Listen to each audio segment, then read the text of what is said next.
ফ্রেন্ডের সাথে ঘোরার জন্য প্লাস স্মৃতিসৌধ। আর এখন আবার আসলাম প্রায় অলমোস্ট 3 ইয়ার্স লেটার আমি এখানে আসছি আমার ছোট ভাইয়ের ভর্তির জন্য।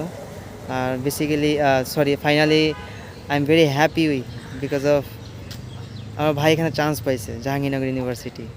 সো এশিয়া মহাদেশের মধ্যে সর্ববৃহৎ ইউনিভার্সিটি হচ্ছে জাহাঙ্গীরনগর ইউনিভার্সিটি। আর এটা এতটাই বড় যে আমার মনে হয় না তুই আগামী 6 মান্থ এটা ঘুরে শেষ করতে পারবি যদি না ঘুরিস। আর খুব বড় ইউনিভার্সিটি, ফ্রেন্ডের সাথে ঘুরবি ফিরবি, ভালো লাগবে। University life is the best life in every person. So that's it, এই আর কি। সো ভালো লাগতেছে নাকি? অবশ্যই, কোনো সন্দেহ আছে এ ব্যাপারে? কিন্তু আসবি যে সেটা কীভাবে আসবি সেটা বল, কীভাবে আসবি তুই? তুই তো এটা আমি অন ক্যামেরা বলবো। বাই দ্য ওয়ে একটা জিনিস হাস্যকর না, এটা আসলে